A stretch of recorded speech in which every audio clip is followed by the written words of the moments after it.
What's going on, everybody? Welcome to another episode of Fantasy Football Safe Space. I am 7 o'clock, part of the Las Vegas Fantasy Football Conference, going down Labor Day weekend. I am accompanied from my brother from another mother, Brother Fox. How you doing? Hey, I'm well, brother. Okay. And I believe below him, straight off the IR, Hey, straight off You the know it. IR, You know the it. Hey, Warden of the South, hey, Big much E. love. Much How you love. doing? Much love.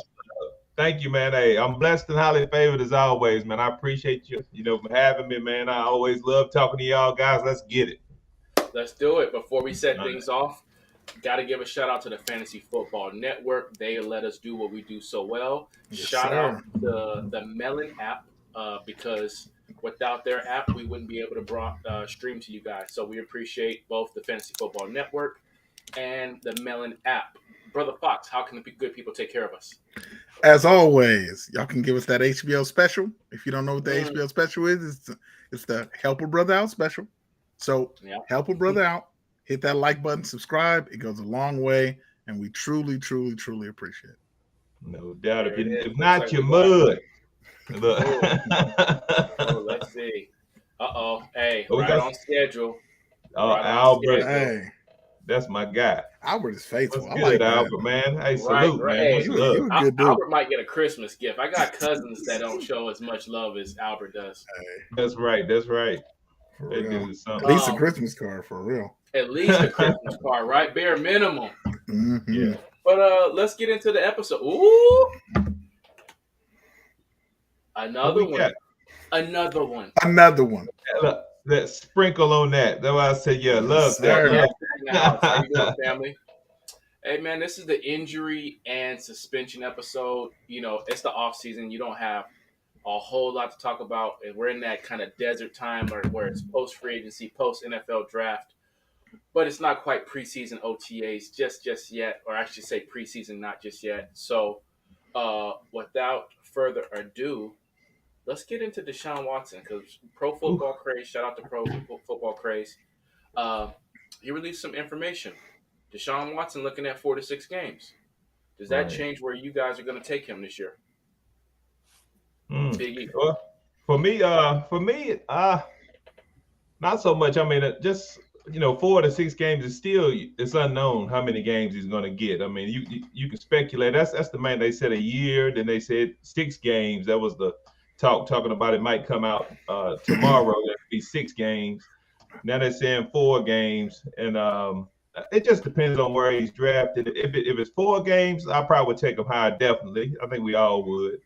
But 6 games, I mean, if it was 4 games, I would wait on a quarterback. I feel like he would drop, and then try to get him later. I'll get a lesser value quarterback because there's plenty of quarterbacks out there.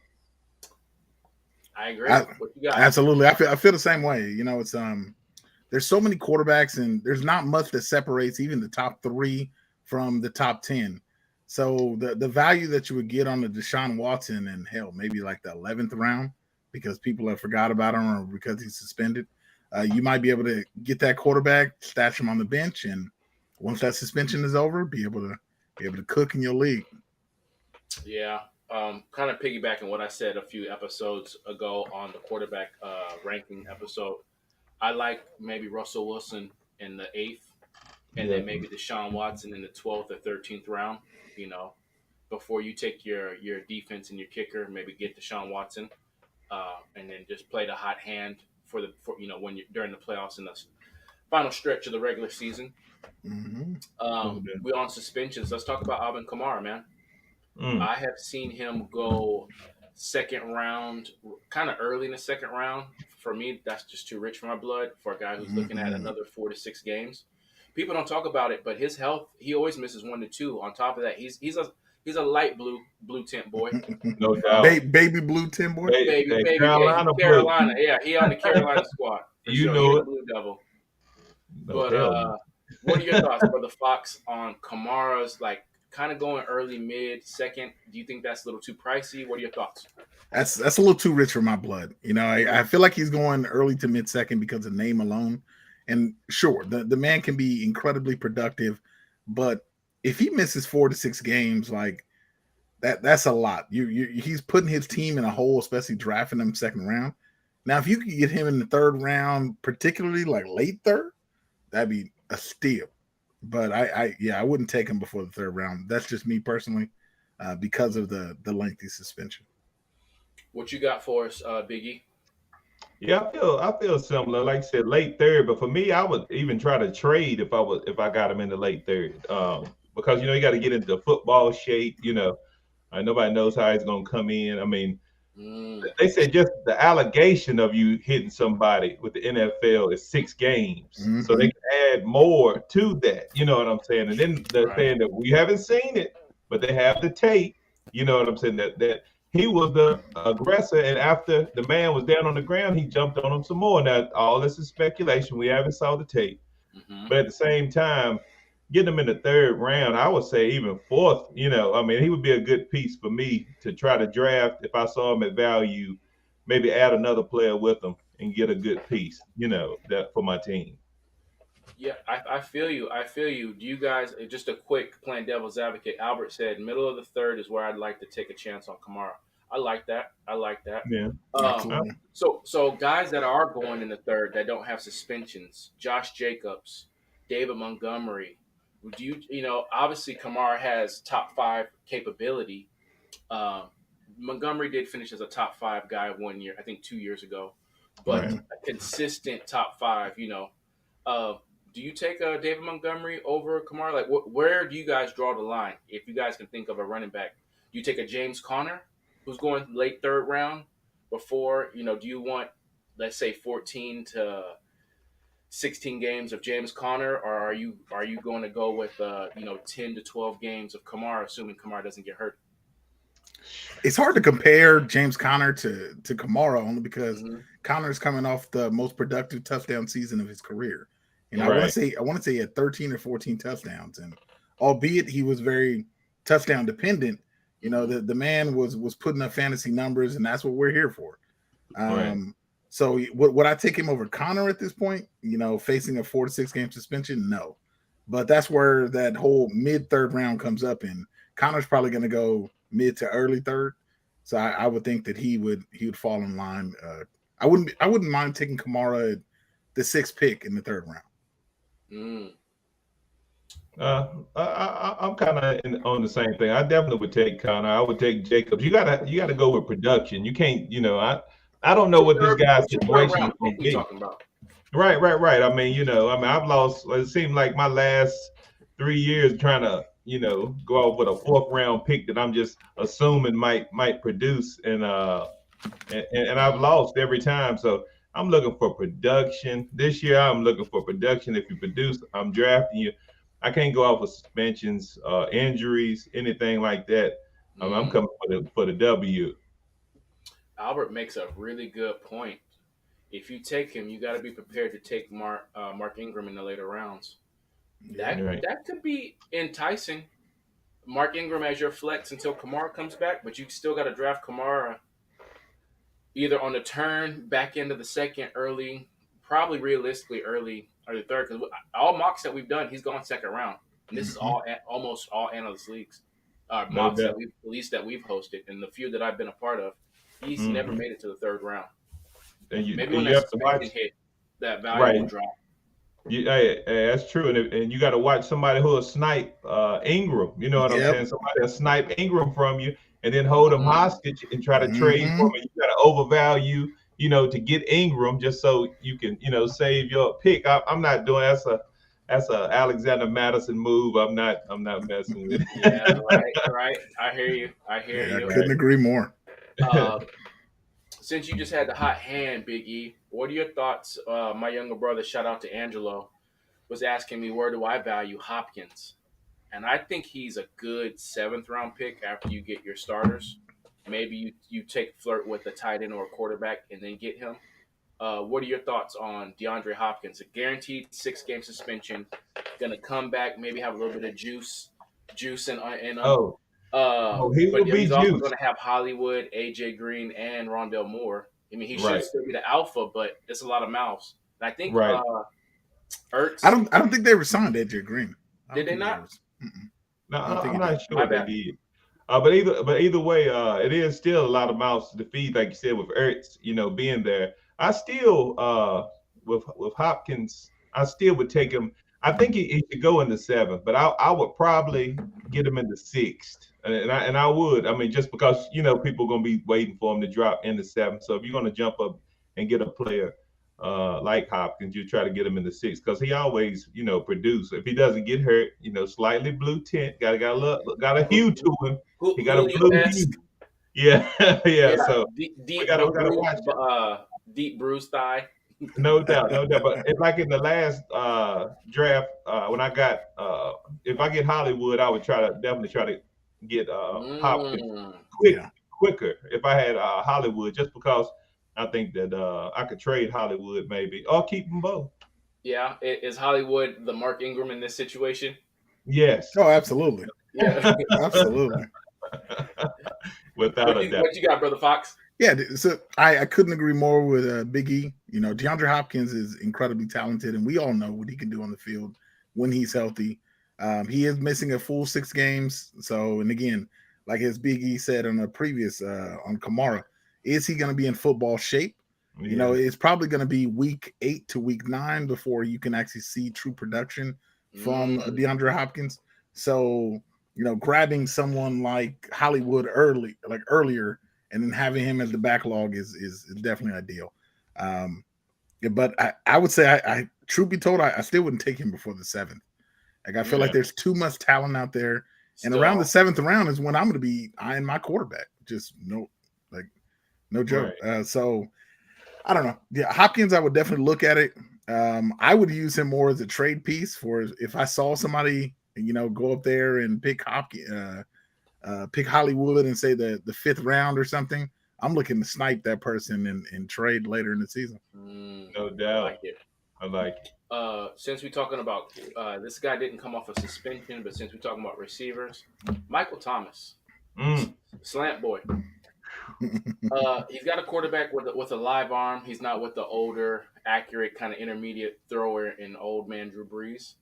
A lot of mouths to feed. I often think of the Saints this year receiving corps as the Cardinals receiving corps of last year, where Thomas is Hopkins, Landry is AJ Green, and then is it Olave is Rondale Moore.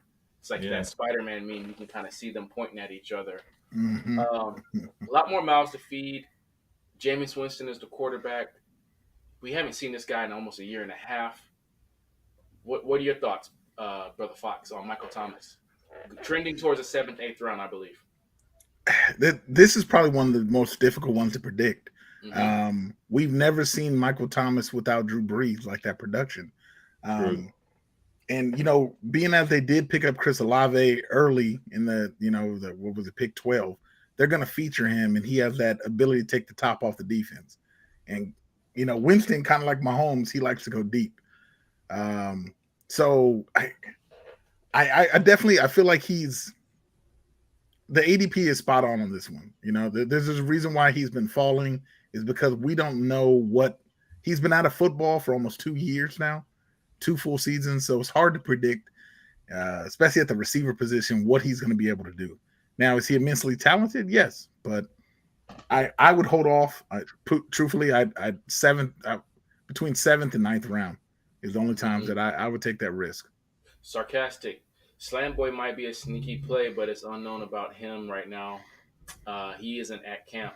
Yeah, It's scary, man. It's scary. Yeah. This guy holds the record for most receptions in a regular season. It's with another quarterback, though. So it's interesting. I truly don't know how to value him, and I may just stay away. What are your thoughts, Biggie?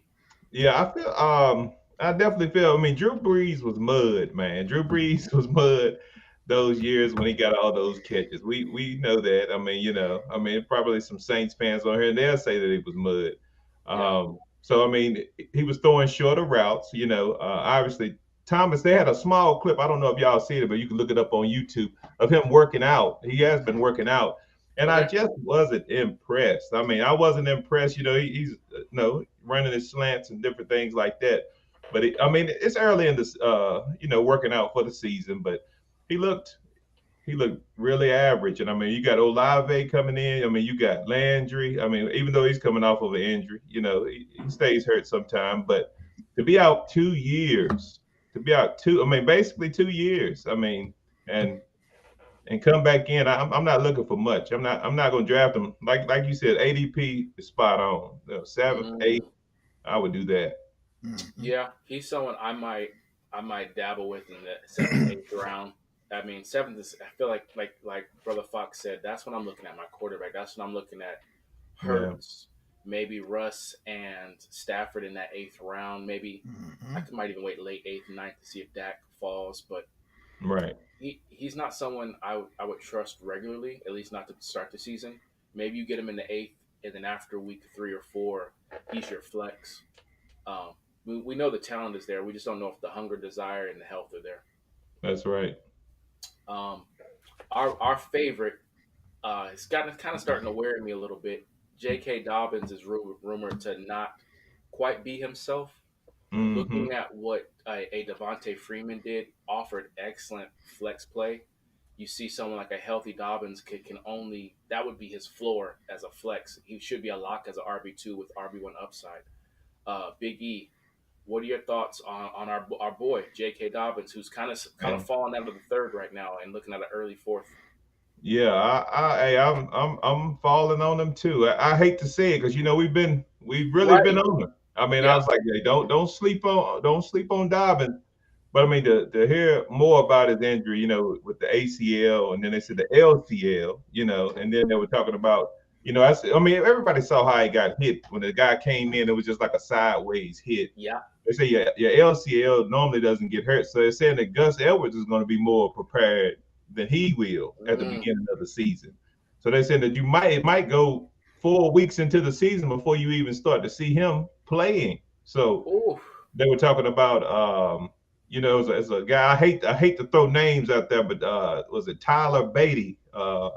Is a running back that they had picked up, a rookie. That if you looking for somebody maybe to scrape up in the last round, that he might be the guy because I mean what's the other running back? Never play. All of them blue tent boys. I mean Gus Edwards. They said he gonna run, and then Latavius Murray was there for a little bit. Hill. Yeah, Devontae Freeman. There was one guy who was a plug and play for 1 week. Justice Hill. I mean, they said he's not doing anything. So, I mean, if you get him, hey, just be prepared to sit him for a while because I don't think he's gonna be right. Brother Fox, what you got? Yeah, echoing Big E. Yeah, it's like his ADP is dropping for a reason.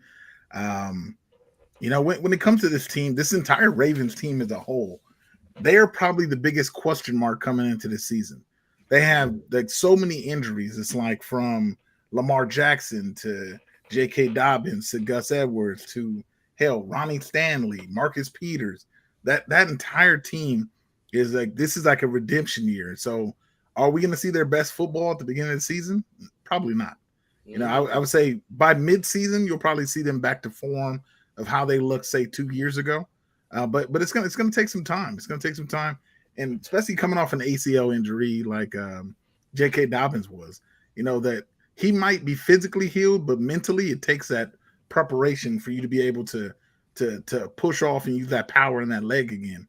And most people, it takes upwards of a year. Not everyone is Adrian Peterson and can come back right away. Or Jamal Charles. It takes a while. So yeah, I would be kind of skeptical on JK, but he could be a steal. He could be a giant steal. So it's like it's risk or reward. Right. JK or Kamara. That's a good. I'll probably go Kamara. I don't know. That's a great question. You might have to post that.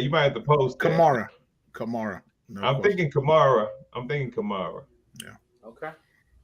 Mike Davis is also on the Ravens. They got everybody. My phone just rang. It might be the Ravens. They got everybody. They got every. Savage gonna be in the back. What they call that second? Was that TV show on Netflix? Second Chance U. Yeah. It's like third chance running back in Baltimore. Yeah. You mentioned it briefly, Brother Fox. You talked about Lamar Jackson. Still looking for that contract, coming off an injury year. Obviously, when healthy, he's a top 3 quarterback, at least in my opinion, fantasy wise. Yeah, absolutely. What are your thoughts? It's a huge year for Lamar Jackson. Regardless, even if he does not have a fantastic year, he's still going to get paid. Dak Prescott got what, 43 million, so it's going to be something in that range. But I feel like he's going to bet on himself and try to push for the top of the market. Right. This is a redemption year. I don't know if you guys have seen any photos of Lamar. Yes, he is fucking jacked, huge, jacked. Yes, I'm kind of nervous for the AFC North, man. He's right. This man hasn't been paid. He's been disrespected by the media. People are still calling him a running back after winning an MVP. Right. Hell, he might just say, hey, just give me the ball. Move out the way. Call an ISO every play. What's up, little bitch? Hey, I did. You getting mad? I'm getting rich. I'm getting rich. And he already talking about the bag, too. They showed him it gained 15 pounds of muscle. And this ain't the skinny Lamar, Jackson that we used to. This guy is real. Did you see his grill? His grill said, I need the money. Right. And they were talking about the Ravens already, which they've had plenty of time, but they're like, we're trying to be in contact with Lamar and his camp, and they're like, Lamar's not really, reaching out. It's not like he's thirsty, because I think he's his own agent. He's representing himself. Right. Contract negotiation.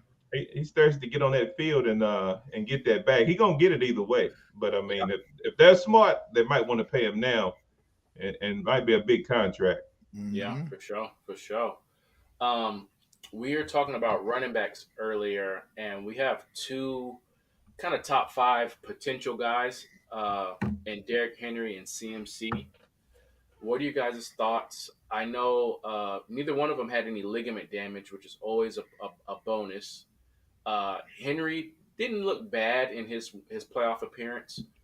With the whole offseason, maybe he should be back. What are your guys' thoughts on Henry? Big E, what are your thoughts on Derrick Henry? And then Brother Fox, what are your thoughts on CMC? Okay. Well, with Henry, for me, I think that Henry could possibly be the number 1 running back. I mean, you never know. I mean, Henry, it always scares me with a big man with lower extremity injuries, because you're going to have to carry with the feet and anything like that. But he could be. I've seen him go first in a lot of drafts. Yeah. But, I mean, you guys have to look at, you got Tannehill, and another player we need to talk about is Robert Woods. We talked about, but I said, I mean, going to talk about, but it's like, they have Burks, and I mean, you got the young stud quarterback in the background if Tannehill doesn't do good. So they're going to run the ball. There's no doubt about it. They're going to run the ball, and he's going to get his run. It's just a matter of he can stay healthy, which he has in the previous years, except for last year. So we're going to see. Yeah. I think he only averaged, prior to last year, he only averaged missing 1 game a season, which that's all you can really ask for the running back position. No doubt. Brother Fox, what you got? Do you want to add anything to that, and what you got for CMC? Nah, I feel like Big E eloquated it well. When it comes to Derrick Henry, he's going to be that workhorse of that offense. We know that the possibility of production will always be there in that offense. So as long as he can remain healthy, which for the most part he has, he should continue to put up numbers. As for CMC, y'all know, if anybody who's a follower of the show knows my opinion on CMC, he is. That's why I gave it to you. That's why I had to. You see what I did off the backboard and kind of LeBron catch it up there. Now CMC is immensely talented. But again, he is the captain of the blue tent. He's always hurt. And he's Mr. Rent-A-Center himself. It's like you renting him. You renting him for a few games before you're gonna have to put him on the bench. You're gonna have to pick up his backup, his handicap. And it's like, dude, you want to have that kind of season? Personally, I'd much rather take a Derrick Henry, let somebody else in your league take CMC and deal with those injuries. Where's the farthest you would let CMC fall before you took him? If he's there at 6, you taking him? If he's there at 6, Eckler, Henry, JT. Dalvin Cook. Cook is So gone, Najee and Harris. Cup is gone. I would take him at 7. Anything beyond 7, because I would take Taylor, Henry, Eckler, Cook, Harris, Mixon before him. And then Would you take CMC at Cooper 7. Cup? Would you take No. Cooper Cup? No. No. I'd have a running back. I'm not a believer. Like I understand that everyone, like there are a lot of people who are believers in taking receivers incredibly early, but it's the same argument that we present about quarterbacks. Quarterbacks who put up immense numbers. The top tier quarterbacks aren't that far from the middle tier quarterbacks. And sure, the Cooper Kupp had a hell of a season, had a fantastic season. But this is also a season where he had his running mate got hurt early in the season. They had no running back out the backfield to catch out the back. When they traded for Odell Beckham, he was coming off of an injury, and it took him a while to assimilate to the offense. So hell, who else did Stafford have to throw the ball to? That's just my opinion. Kupp, I would take him at 10. Ooh, man. But before 10, that's all y'all. That's the beauty of fantasy football. In the Las Vegas Fantasy Football League, please do so I can stomp you. That's a different look. He already talking. We know he ain't coming. He talking. He okay. But anyway, look with Cooper Kupp. For me, I'm looking for this year's Cooper Kupp and Deebo Samuel. They came out of kind of nowhere. I mean, I'd say Cooper Kupp came out of nowhere, but nobody expected what he gave, or Deebo, for that matter. So you can find those kind of guys later, in the draft. But you gotta, you're gonna have to secure those running backs. For me, I think I would take CMC. I might 5th or 6th for me, just because a possible trade. I'm trying to get a trade done before the beginning of the year or after the first game. If he shines after that first game, I'm putting him out there. You know what I'm saying? Trying to get 2 players, and it might bite me in the ass. So I'm being for real. But I mean, I'm trying to do that. Get two solid players, and I roll on with my season with no worries, because I don't want to hold my breath the whole season. I don't want to do that. Yeah. Would you take Mixon over CMC? That would be a tough one. That would be the line where I sit. That's where I would let the clock. The clock will get down to 1 second before I make my pick. Let's put it that way. In the draft, you're speaking of. I hate to give up anything, but I said, if anybody takes wide receivers, hey, much love to them. But I mean, you better take running backs in that draft. I'm talking about they're gonna go fast. They're gonna go fast. We were talking about Derrick Henry in Tennessee. They acquired a veteran receiver in Bobby Trees. I know everyone is big on the rookie. He's AJ Brown-esque. Right. You got a proven strong wide receiver too. Usually flirts around that wide receiver 16 to wide receiver 22. What are your guys' thoughts?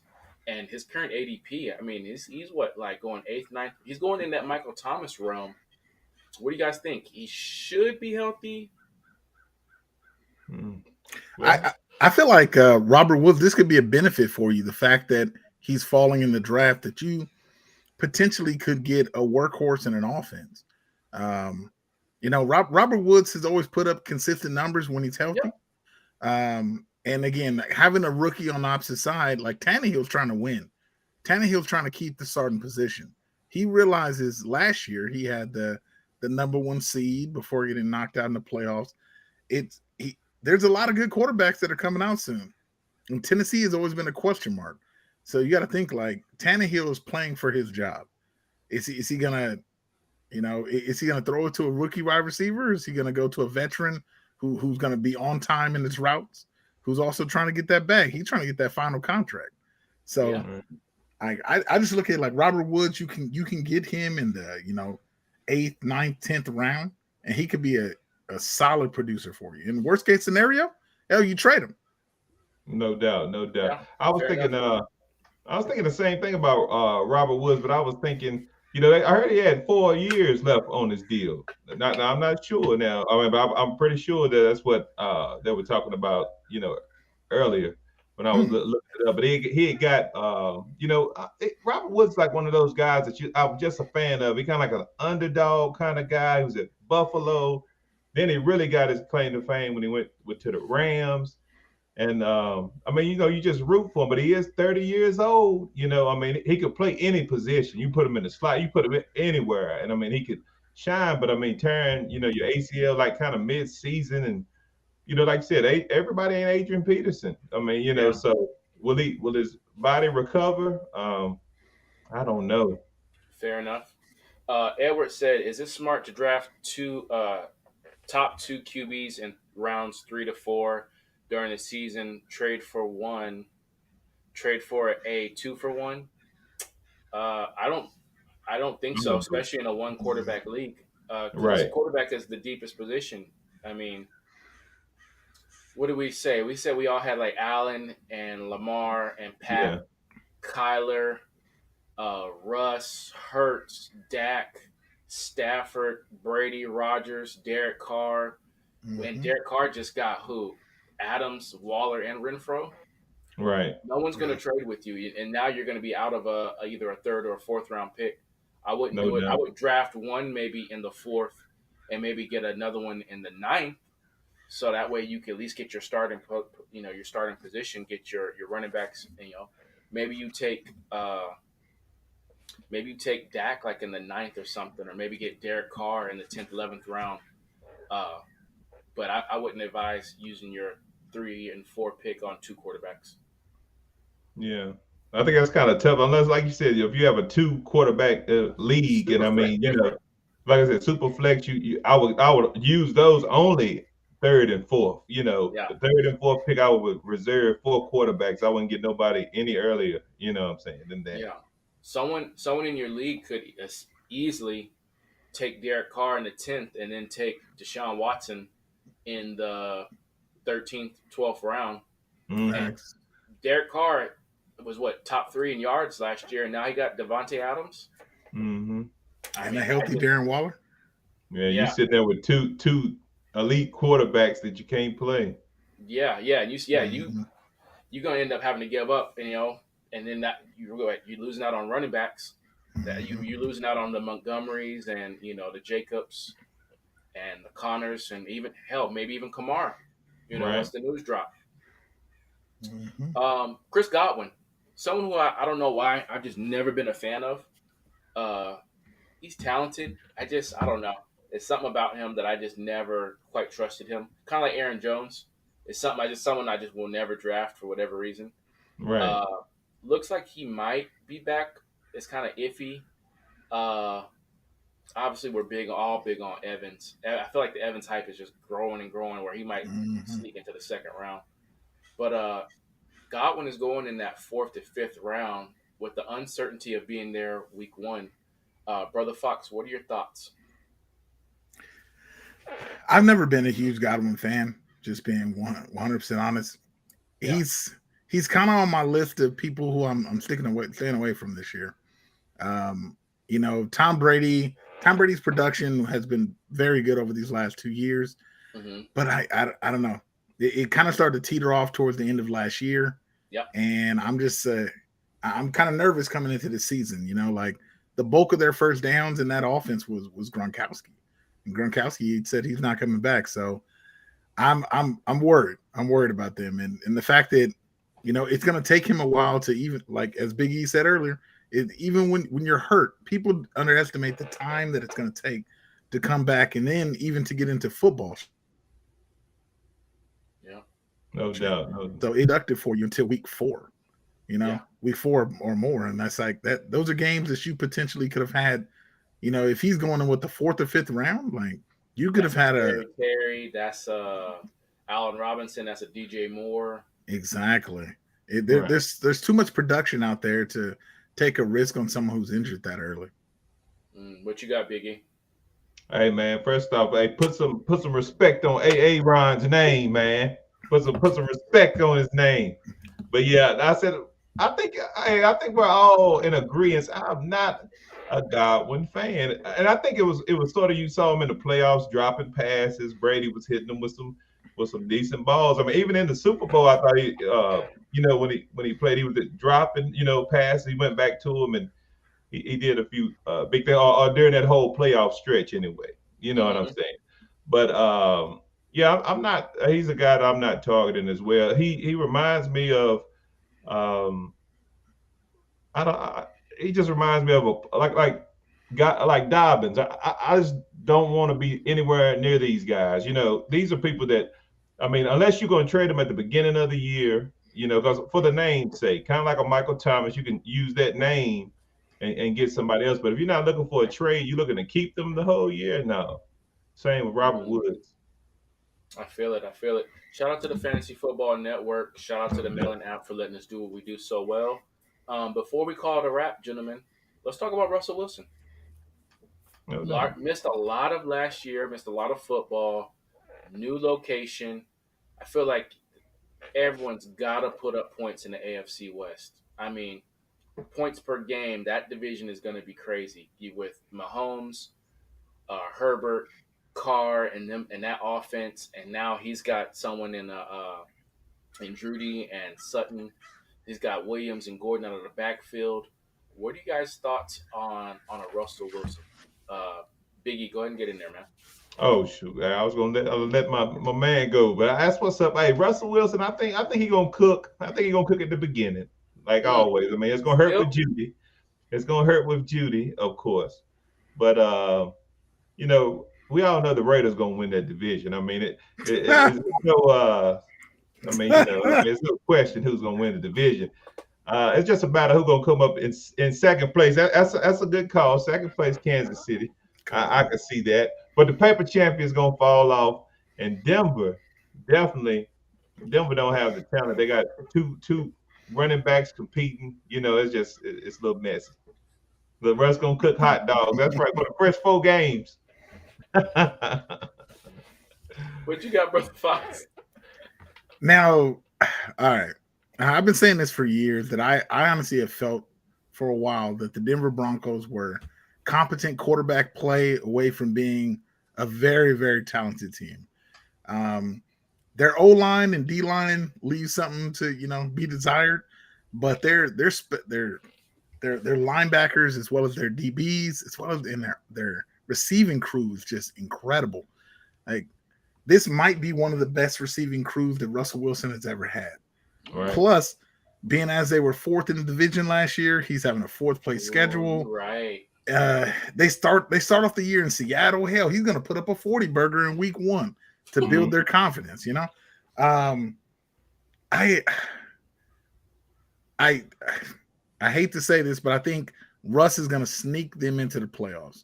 I think he's going to sneak them in 7th seed, just because of the lack of strength of schedule, and like they do have a lot of talent. As long as they stay healthy at the receiver position with Tim Patrick and Sutton and Jerry Jeudy was cooking Kansas City last year. There were so many times that he was open, and it was just that Drew Lock couldn't see it. Drew Lock couldn't see it. Said Russ worried about Sarah making music videos. Let me see 1, 2 step. Oh Lord. She got a few good ones. She got a few good ones. Did. She ain't ready for no verses, but she had a few. She had a good little run. Yeah. That concludes the episode. You guys have anyone else we want to talk about? No, just what hurt me the most. What hurt me the most about J.K. Dobbins. This is what hurt me the most about J.K. Dobbins. They compare players and they compare injuries. So they compare this injury as the same injury that Carson Wentz had. Oh man. When they told me that, I said, "Oh, it's over." Because Wentz is mud. You know what I'm saying? And I hate to see JK go out like that. You know what I'm saying? But when they compare that, I just wanted to say, when you're drafting JK and you're on the clock, think of Carson Wentz before you click that button. Draft with caution. Draft with Carson. Hey, yeah. There you go. What you got, brother? Now, before we leave, I just want to get some love out to the big uglies, the offensive linemen that are returning from injury. Oh, let's talk about it. When it comes to the Packers are getting possibly the best left tackle in the league, Bakhtiari coming back. They're getting back Jenkins as well. Like Aaron's going to have a lot more time to throw the football, albeit he ain't going to have nobody to throw it to. he's still gonna have more time to throw the ball down the field. Mekhi Becton in with the Jets. Right. He looked phenomenal his first year in the league in 2020. And then he did. got hurt week 1 in 2022, wasn't able to show anything for the entire season. And like having him on the blind side with for Zach Wilson, we could see some additional production out of Zach Wilson. Okay. You know, and then lastly, the 49ers with McGlinchey, their right tackle. He got hurt. He missed 12 games last year. And he is a phenomenal run blocking right tackle. And it's, you know how it is. It's plug and play in that 49ers offense with them running backs. So I just want to give some love to the big nasties up there, opening up the holes. And hey, it's going to be a hell of a football season. No doubt. I love it. That concludes another episode of Fantasy Football Safe Space. I'm 7 o'clock. I'm accompanied by my brother from another mother, Brother Fox, and the Warden of the South, Big E, the fantasy football big guy. Make sure to follow them both on IG. Make sure you hit the like button, hit the subscribe button. It goes a lot further than you guys realize. Shout out to the Fantasy Football Network. Shout out to the Melon app for letting us do what we do so well. We will see you guys next week. Take care. Go Chiefs.